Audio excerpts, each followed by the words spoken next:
Hey guys, my name is Commando, that is my channel's name, but my real name is Cohen. Many of you are here from my mother's channel, or you are a close relative or a close friend of mine. And this will be, on my channel, this will be my first video that I release. And it's about childhood cancer. As many of you know, around 2020, I was diagnosed with cancer, and this video is just me telling everything from start to finish from what I can remember. So here we go.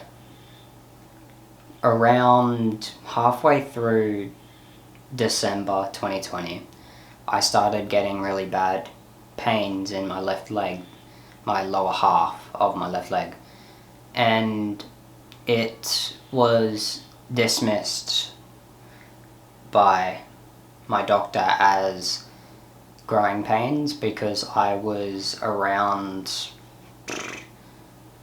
I was around 10 or 11 at that time. So I was growing, and it's understandable for that to come off as growing pains, and it happens quite often with kids what I have. And so I got put off for another couple of weeks, and it got worse. And I was telling my mum that I know it's not growing pains and it's getting worse, and that the pain was unbearable, right? And so we, around near the 31st of December, we went to get an x-ray done, and after I had got up in front of the x-ray machine and got the scans done, I was sitting out in the waiting room with my father, and we were sat there for about 2 minutes before they came out. A lady came out and came up to me and my father and said, "Your son's got a tumour in his leg."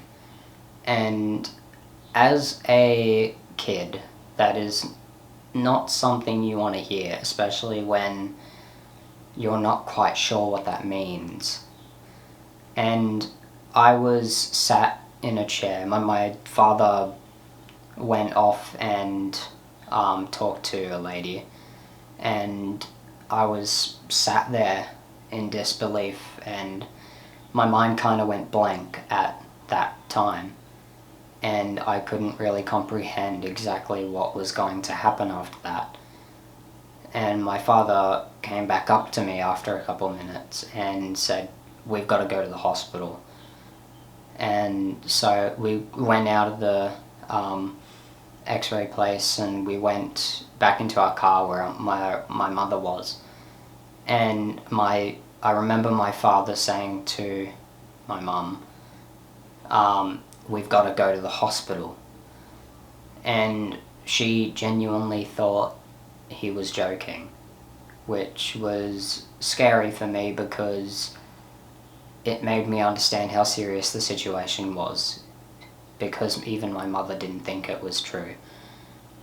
And when she realized that he was being serious, I went up to hospital, and I was in there for about, from what I can remember, I don't know whether it was a day or two, whether I was in there and then I was released.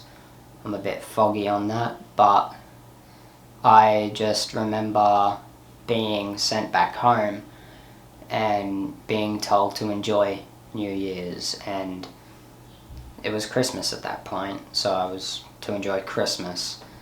And Christmas was fine. I was still in quite a bit of pain, and I was sent up and I got a PET scan done around the 5th of January of the new year, and I also got a central line in and a biopsy done on the 6th of January. And from that, they concluded that it was an official diagnosis around the 13th of January, and that concluded that I had a type of bone cancer known as osteosarcoma, which is a type of cancer quite common in kids my age, and it gets pretty bad also at kids my age because it's put off as growing pains, and that's why it gets very bad. And that's why in my situation it had already metastasized to my lungs, and I had not even a couple, around a handful, around 5 in each, I don't know, but a lot of nodes in either lung, which was very stressful for me, and especially my parents. I can't even fathom how grateful I am for them sticking around and them coping with all that happened and everything that's going on. Obviously, I have no clue how they feel in this situation. I can imagine being told by a doctor that your son's got cancer. It's not something anybody wants to hear, as my mother has said very vaguely on her channel.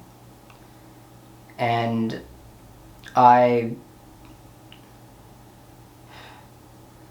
had my first round of chemotherapy on the 19th of January, and let me tell you, it's horrible, and I feel bad for anybody else who has to go through that. It's terrible.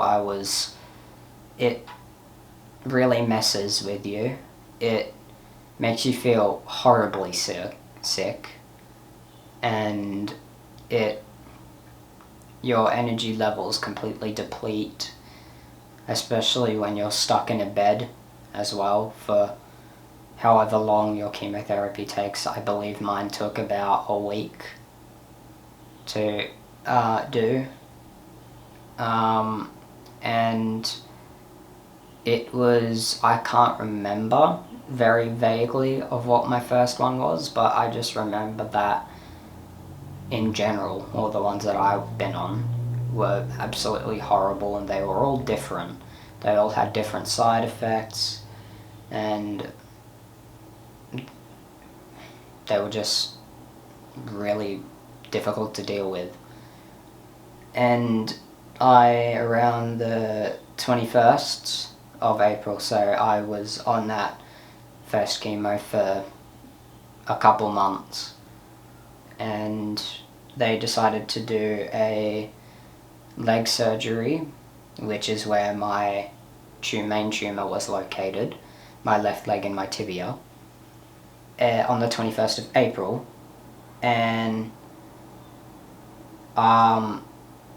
that surgery, the first surgery, I didn't feel a thing, obviously. I came out fine, but it was at a hospital where they're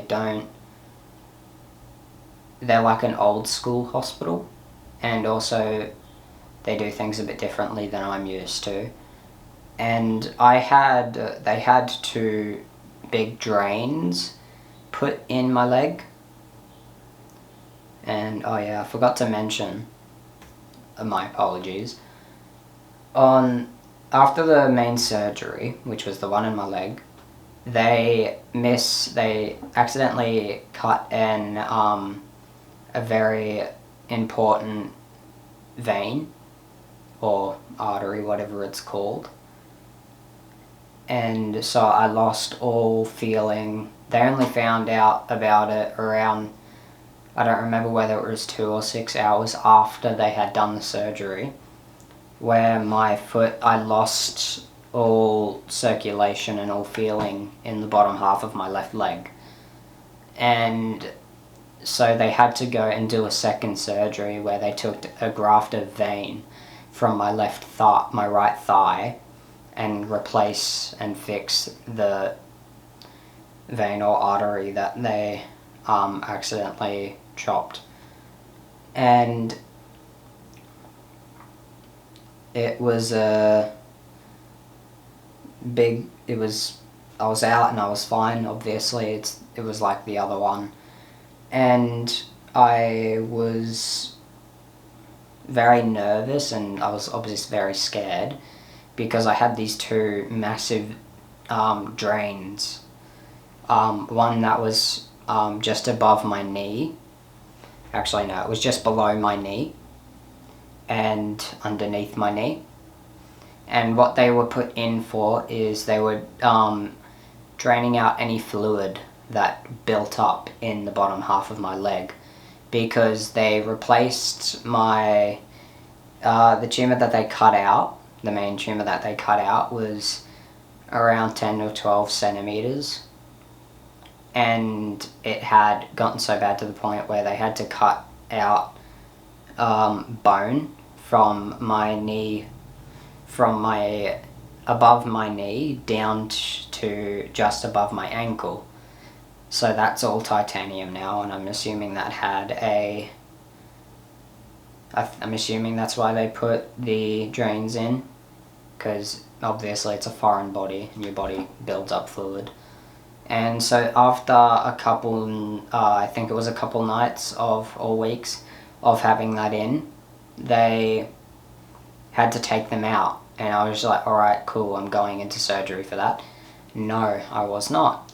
I was given a very strong painkiller, but it wasn't really enough, because they just started pulling the drains out of my leg, and it was the most pain I've ever felt in my entire life, and it was extremely traumatizing. And it felt like they were doing the first surgery all over again, but I was awake. And after the first one was out, I didn't know there was a second one at the time. They got the first one out, and I was extremely relieved that it was over. But then they started doing the second one almost immediately, and it caught me off guard. And it was just horrifying. And after they did all that, my entire mental state just changed, and I can't even remember the person I was before all this anymore. I've completely switched, and I'm more mature now. I have a lot more fears than I used to. I take into account everything that I have. I value everything that I have a lot more.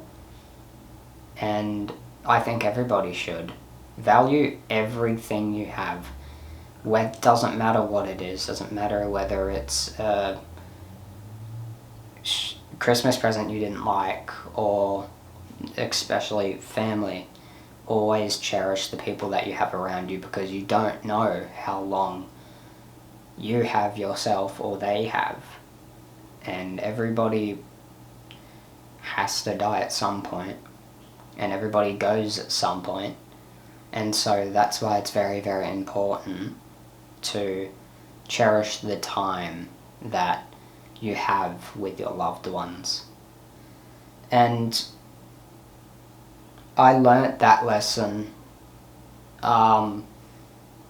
only during the entire thing, during my entire situation. And after they did take out everything, I had to learn how to walk again on my left leg, and that is one of the hardest things I think I've done, because it was extremely painful. Because if you've ever lost sensation in a body part that you have, and you, like, especially your leg or your hands or anything like that, like a part of your body that you use a lot, and what happened for me is the sensation slowly came back, so the feeling in my foot slowly came back.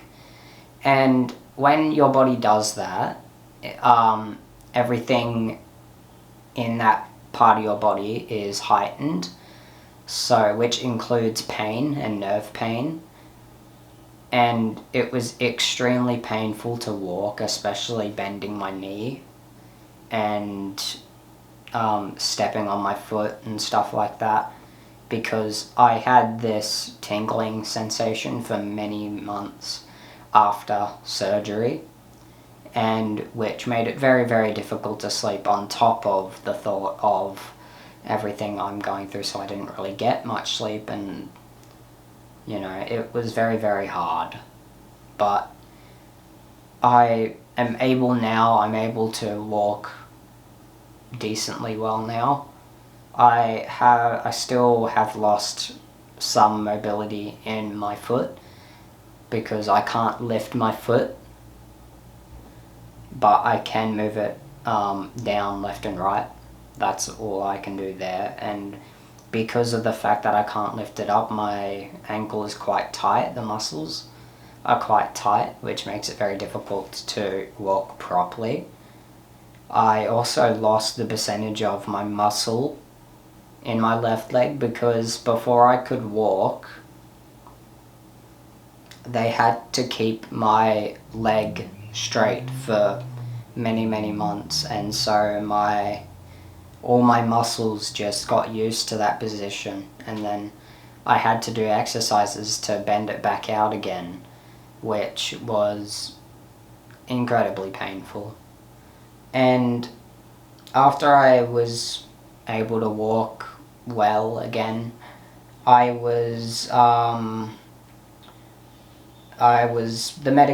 first medication after that didn't work, and so I had to move on to something else, and I was put on a clinical trial, which I was on for I think a month or two. I don't remember how long, but it caused my leg to kind of deteriorate in certain spots. So on my scar mainly, and I have a massive scar on my leg now because of it.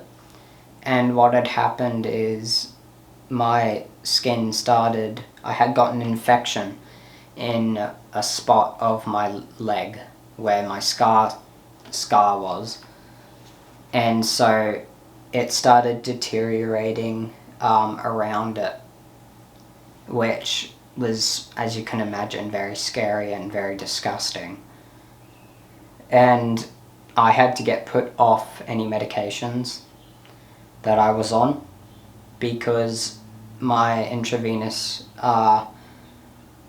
chemo wasn't allowing the wound to heal properly. So I had to come off it for, I think it took a month or two, maybe 3, to heal up. And everything that happened then, and it was just, there was a lot of healing and mental healing. I had to talk to a lot of time in hospital as a patient, cancer patient. They make sure you talk to a person about whatever's going on, so you have a person who you can talk to, and you talk about how your day's been, or if you have anything on your mind, like is there any thoughts that have crossed your mind that you don't particularly like and you want to talk to somebody about it. And there's been many, many times in my time in hospital, especially during any of my chemos that I've been on, where I thought, I don't want to do this anymore, and I just want to die. And I said that to my mother, and I wish I never did, because I remember it vaguely, where my mother got very, very upset, obviously, because you don't want to hear your child just give up. And when at that time I gave up, my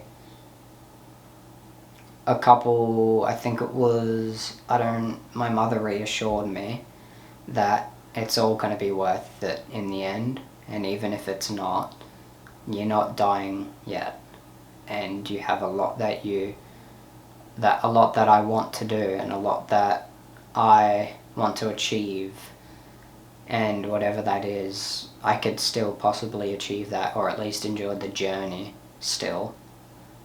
And that reassured me to a point where I wanted to keep fighting, and I wanted to keep going, and that's what all of you should do. You should all keep going, because life is going to knock you down many, many times, and whatever way that is, and however it does, always get back up again, because that's how us as humans improve.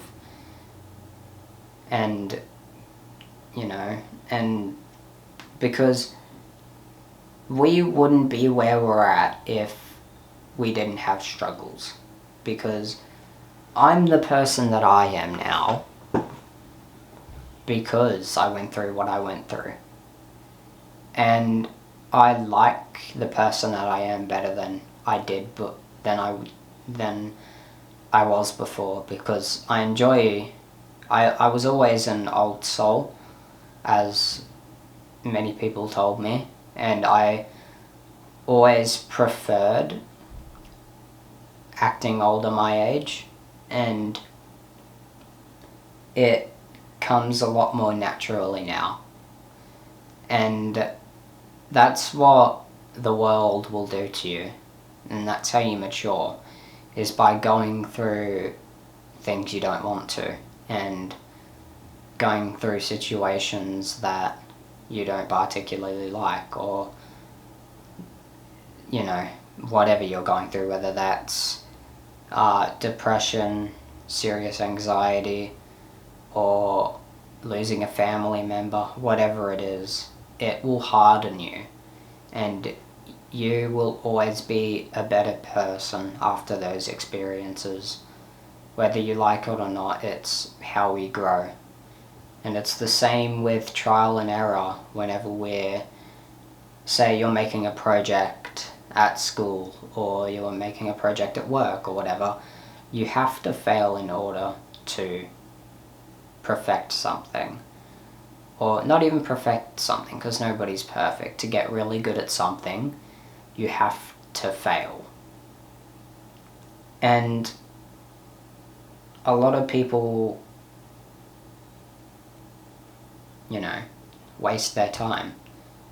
And I'm one of those people where if I'm going to fail, I shouldn't do it. I used to have that mindset, and I've changed from that now, because if you keep that mindset, you're not getting anywhere, and it's not helping you. And so, back to what I was talking about me, at some point, I was actually stable on one of my medications that I was on. I was stable at one point, and I got to ring the bell, which is this, if you guys don't know, a lot of hospitals have these bells that children can ring after they've been either cured or stable. And I got to do that, which was very nerve-wracking, because I've got pretty bad anxiety now. And it was also the day of my last intravenous chemo, which was the one that was helping me.